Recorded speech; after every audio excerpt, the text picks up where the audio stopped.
کے اوپر عمل ہو سکا؟ تو اس کے اوپر پورے طریقے سے پاکستان عمل نہیں کر سکا. اس کی وجہ کیا تھی؟ اس کی وجہ تھی جیسے good Taliban versus bad Taliban. Pakistan نے جو بیڈ طالبان تھے، بیڈ طالبان سے مراد وہ پاکستان نے ایک ڈسٹنکشن بنائی ہوئی تھی پاکستان کی ملٹری لیڈرشپ نے کہ وہ طالبان جو پاکستان کے اندر اٹیک کرتے ہیں وہ تو بیڈ طالبان ہیں، ان کو تو ختم کرنا لازمی ہے. لیکن وہ طالبان جو افغانستان کے اندر جا کے اپنے آپریشنز کرتے ہیں ان کو پاکستان نے الاؤ کیا ہوا تھا اپنے خطوں کے اندر، یا وہ مجاہدین گروپ جو انڈیا کے اندر جا کے آپریشنز کرتے ہیں ان کو تو ہم نے الاؤ کیا ہوا تھا.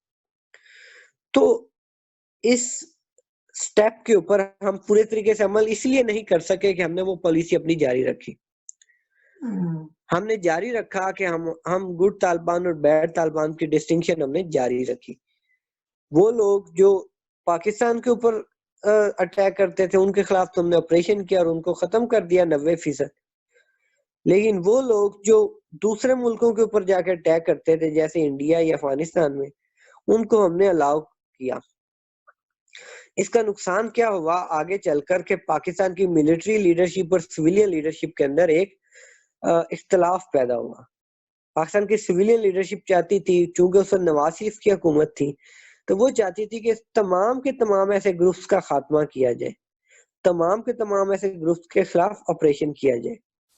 ان کا کہنا کیا تھا کہ اگر پاکستان ایسے گروپس کو الاؤ کرتا ہے جو دوسرے ملکوں کے اندر جا کے آپریشنز کرتے ہیں تو اس سے پاکستان کا امیج خراب ہوتا ہے. دنیا سمجھتی ہے کہ پاکستان دہشت گردی کاز کر رہا ہے، دنیا سمجھتی ہے کہ پاکستان دہشت گردی کو پروموٹ کر رہا ہے دوسرے ملکوں کے اندر. تو ان کا کہنا یہ تھا کہ اس طریقے سے پاکستان کو نقصان ہوتا ہے، پاکستان کا امیج خراب ہوتا ہے. جیسے آپ کو اگر یاد ہو ڈان لیکس اسی سلسلے میں آئی، اسی اختلاف کے تناظر میں ڈان لیکس کی جو خبر ہے آپ کے سامنے وہ آتی ہے کہ جہاں پہ سویلین لیڈرشپ ملٹری لیڈرشپ کو کہہ رہی ہے کہ ایسے تمام گروپس کا خاتمہ کیا جائے جو انڈیا کے اندر یا افغانستان کے اندر جا کر آپریشن کرتے ہیں، کیونکہ پاکستان کو اس کا نقصان ہوتا ہے.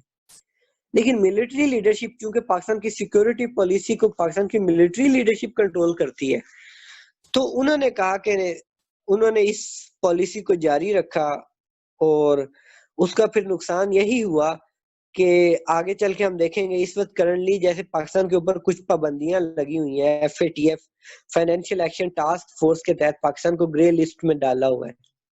تو وہ پابندیاں اسی لیے لگی ہوئی ہیں کہ دنیا کہتی ہے کہ پاکستان نے ان گروپس کو الاؤ کیا ہوا ہے، ان گروپس کو پاکستان نے سیف ہیونز دی ہوئی ہیں.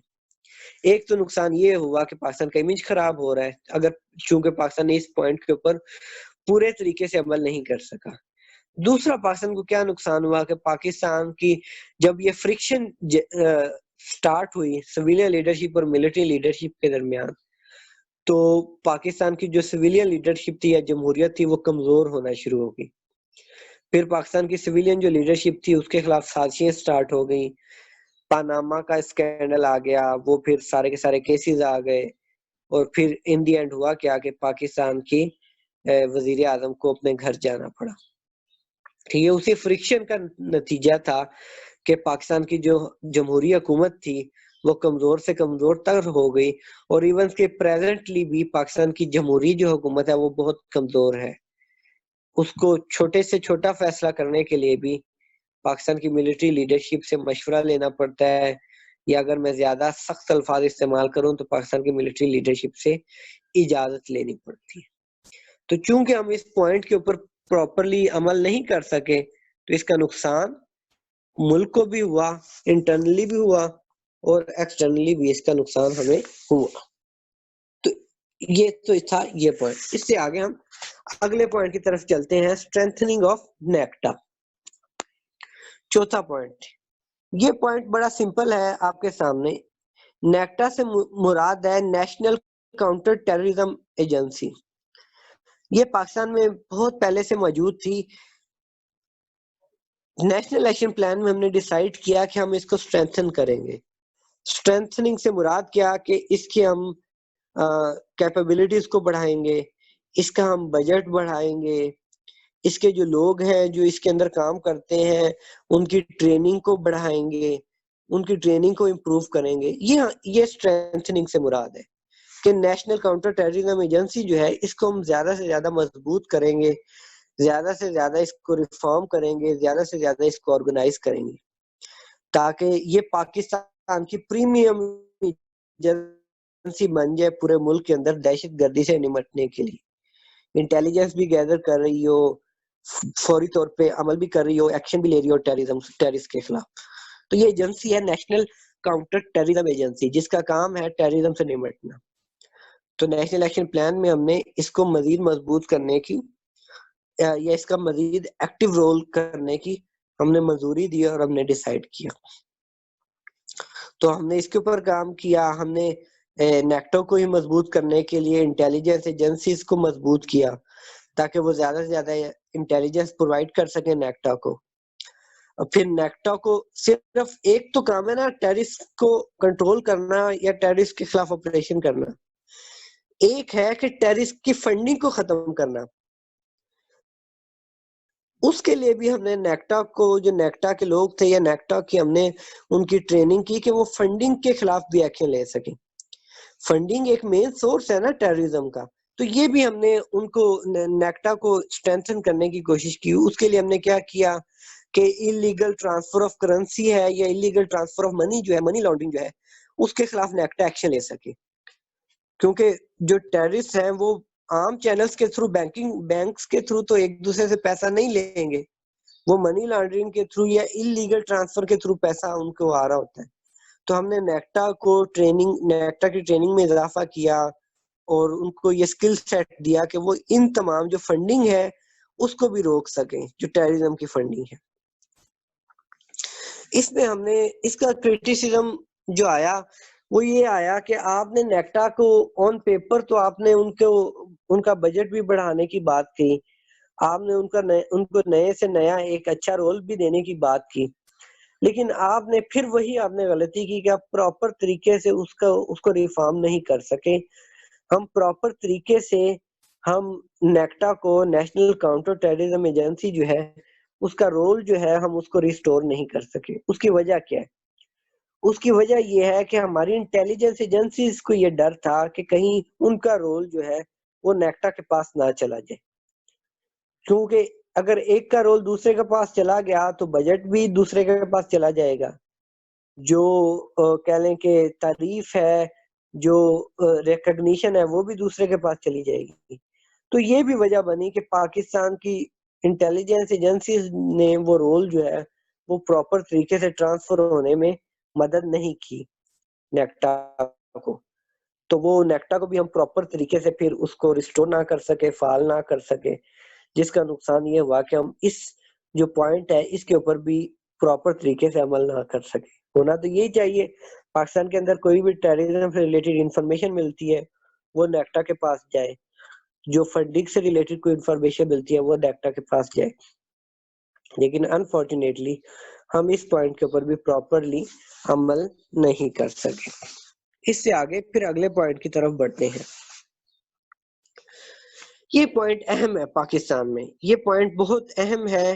دیکھیں میں نے آپ کو بتایا کہ جو پاکستان نے نیشنل ایکشن پلان کے 20 پوائنٹس جو پاکستان نے بنائے تھے، ان میں کچھ پوائنٹس تو ایسے تھے جس کا ڈائریکٹ تعلق تھا ٹیررزم سے۔ ڈائریکٹ تعلق سے کیا مراد تھے؟ ہم ڈائریکٹ ہرٹ کر رہے تھے یا ٹارگٹ کر رہے تھے ٹیررزم کو، ٹیررزم کی فنڈنگ روکنا، ٹیررسٹ کے خلاف سزائے موت کا فیصلہ لانا، ٹیررزم کا ٹرائل ملٹری کورٹس میں کرنا، یہ سارے ایسے فیصلے ہیں جو ہم ڈائریکٹ کر رہے ہیں۔ کچھ ایسے ہم فیصلے ہم نے کیے نیشنل ایکشن پلان میں جن کا تعلق تھا ملک سے ایکسٹریمزم کو ختم کر سکیں۔ ایکسٹریمزم سے مراد ہے کہ ایکسٹریم سوچ کو ختم کر سکیں۔ دیکھیں ہمارے لیڈرز نے یہ ریئلائز کیا کہ یہ جو ایکسٹریمزم یا پاکستان کے اندر ٹیررزم پھیلا ہے اس کی وجہ بنی ہے جو ایکسٹریمسٹ سوچ ہمارے ملک کے اندر پھیلی ہے۔ تو اس ٹیررزم کو ختم کرنے کے لیے سب سے اہم یہ ہے کہ ہم اس ایکسٹریمسٹ سوچ کو بھی ختم کریں۔ اس ایکسٹریمسٹ سوچ کو ختم کرنے کا طریقہ کیا ہے کہ پاکستان کے اندر ہیٹ سپیچ کو یا ایکسٹریمسٹ جو میٹیریل ہے اس کو ختم کیا جائے۔ ہیٹ سپیچ سے کیا مراد ہے؟ ہیٹ سپیچ سے مراد یہ ہے کہ جب کوئی بھی شخص کسی دوسرے فرقے کے خلاف کسی دوسرے مذہب کے خلاف یا کسی دوسرے کمیونٹی کے خلاف آپ کو وائلنس کے اوپر ابھارتا ہے.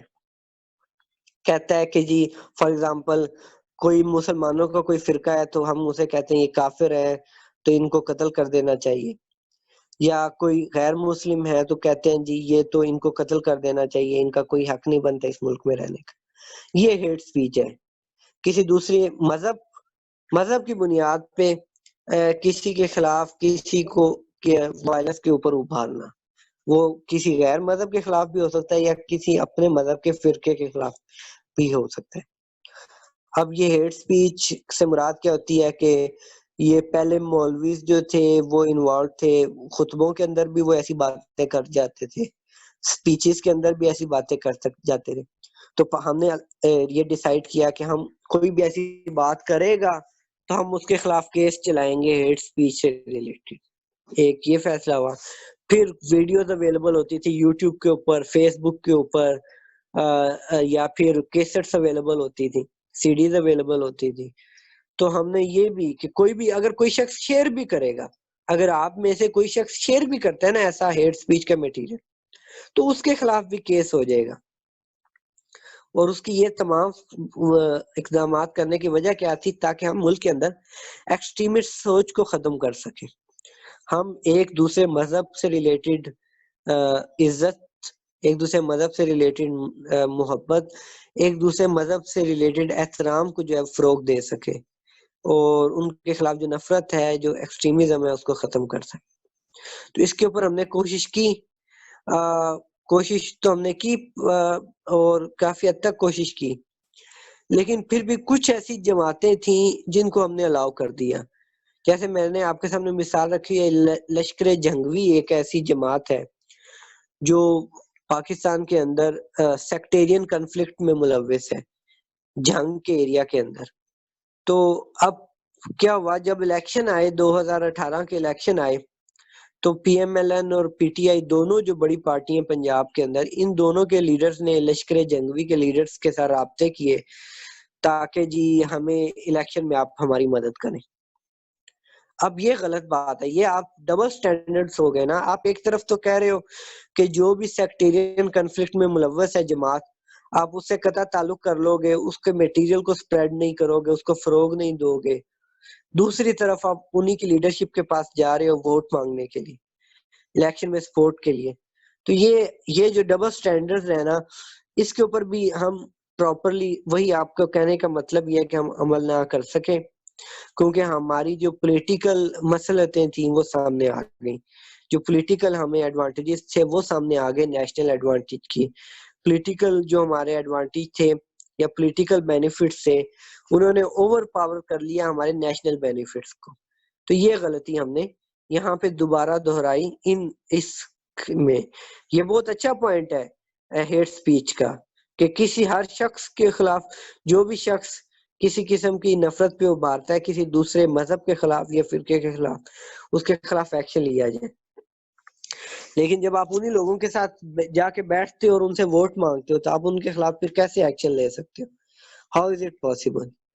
پھر آپ نے کیا کیا, تحریک لبیک یا رسول اللہ اور جو جماعت دعویٰ کی جو پولیٹیکل ونگ تھا ملی مسلم لیگ, آپ نے ان کو بھی الاؤ کیا وہ الیکشن لڑ سکے.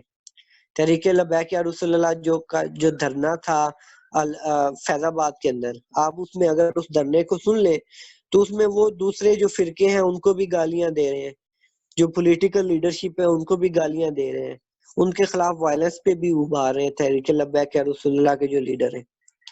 لیکن پھر آپ نے یہ بھی الاؤ کیا, آپ نے ان کو الیکشن لڑنے کی بھی اجازت دے دی. تو یہ آپ کیا کر رہے ہو؟ آپ کیا کنفیوزڈ ہو, کیوں نہیں آپ ان کے خلاف ایکشن لے رہے؟ تو یہ جو ہے نا, اس کی وجہ کیا تھی؟ تحریک لبیک یا رسول اللہ کو ہماری ملٹری اسٹیبلشمنٹ سپورٹ کر رہی تھی, تو اس وجہ سے اس کے خلاف ہم ایکشن نہیں لے سکے. تو یہ جو درمیان میں آپ ایک سٹیپ آگے لیتے ہو, دو سٹیپ پیچھے لے لیتے ہو, یہ غلطی ہم بار بار دہرا رہے ہیں ان نیشنل ایکشن پلان کے سلسلے میں. ہم یہ بہت اچھے پوائنٹس ہیں سارے کے سارے, لیکن یہ جو آپ ایک سٹیپ آگے دو سٹیپ پیچھے, آپ درمیان میں پولیٹیکل بینیفٹس لے آتے ہو, یا پھر آپ کی ملٹری جو لیڈرشپ ہے وہ کچھ سیاستدانوں کو سپورٹ کرتی ہے، کچھ کے خلاف